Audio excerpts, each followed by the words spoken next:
E aí pessoal do Radiologando, tudo bem com vocês? Estamos aqui para mais um vídeo no canal. E no vídeo de hoje eu irei demonstrar para vocês como realizar o método de Taylor, descrito na prática como inlet e outlet. Mas antes de começar o vídeo, já deixa o seu like aí embaixo, que eu sei que você sempre deixa. E se você é novo no canal, já se inscreva no canal, ative as notificações para não perder nenhum vídeo e, claro, ficar por dentro de todo o conteúdo. Sem mais delongas, vamos para o vídeo?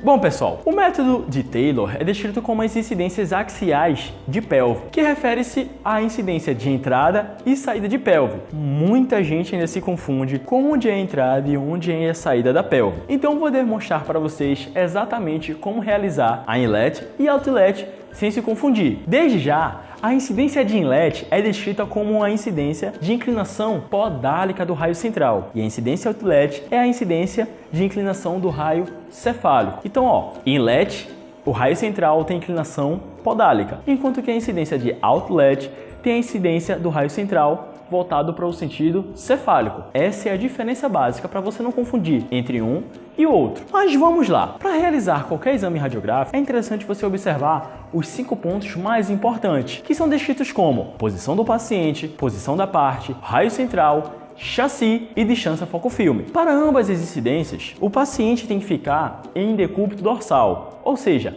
ele vai ficar deitado sobre a mesa para realizar as duas incidências. Basicamente, o chassi a ser utilizado em um e outro pode variar de acordo com o tamanho da estrutura, podendo também ser utilizado com o chassi 35x43, 30x40, 24x30 ou até mesmo 35x35. A distância foco-filme varia aí de em torno de 1 metro até 1,20 m, ou seja, de 100 até 120 centímetros. Já no caso do raio central, é que vai se diferenciar tanto um como o outro. Então vamos lá. A posição aqui do paciente é decúbito dorsal. A posição da parte é pedir para que o mesmo faça um movimento de rotação interna dos membros inferiores de 15 a 20 graus. Agora, como é que a gente vai posicionar o raio central? Bom pessoal, antes de realizarmos o procedimento, a gente deve fazer a angulação de 40 graus podálicos para a incidência inlet e colocar o raio central exatamente na altura das eias, tendo em vista que o chassi ele deverá ser posicionado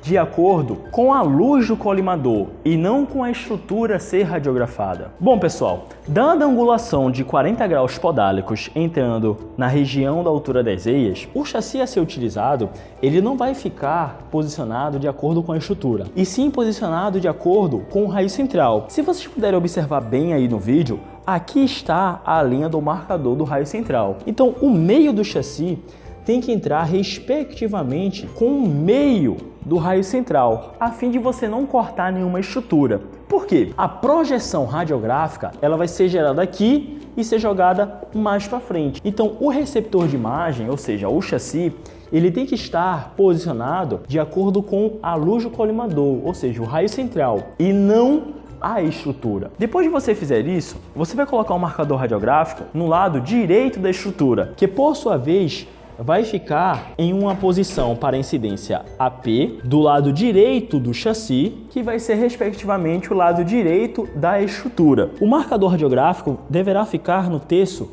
inferior, pois o paciente está em decúbito dorsal. Se o paciente está em decúbito dorsal, o marcador radiográfico deve estar situado nesta posição. A distância foco-filme no mínimo a ser utilizada é de aproximadamente 1 metro até 1,20 m. E antes de realizar a exposição, pedir para que o paciente faça um movimento de apneia respiratória, ou seja, simplesmente parar de respirar durante a exposição. E segundo a literatura, o Boltrand descreve que a quantidade de kV a ser utilizado é de aproximadamente 80 a 85 kV, seja no método convencional ou seja no método analógico. Bom pessoal, feito a incidência inlet de pelve, agora você vai fazer a incidência de outlet. E para realizarmos essa incidência, devemos dar uma inclinação do raio central no sentido cefálico, que vai variar de acordo com o biotipo do paciente. Se for para homens, a angulação a ser dada vai ser de 20 a 35 graus cefálicos. Se for um indivíduo feminino, a angulação a ser dada vai ser de 30 a 45 graus cefálico. No caso aqui do nosso paciente, por ser uma mulher, a gente vai utilizar a angulação de 30 a 45 graus cefálicos. Isto porque a pelve masculina é totalmente diferente da pelve feminina.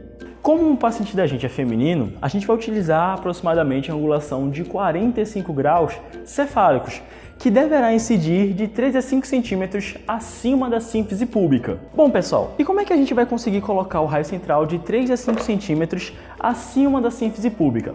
É muito simples. Se você colocar o raio central 2 polegadas abaixo das eias, você aproximadamente já vai ter 5 centímetros acima da sínfise púbica. E mais uma vez, o raio central, por sua vez, deverá incidir no meio do chassi. Ou seja, você colocando o meio do chassi de acordo com o meio do raio central, já vai dar basicamente no meio da estrutura. E a imagem a ser produzida vai estar totalmente enquadrada dentro do filme. Vale salientar que, mais uma vez, o chassi não vai ficar de acordo com a estrutura, e sim de acordo com o raio central.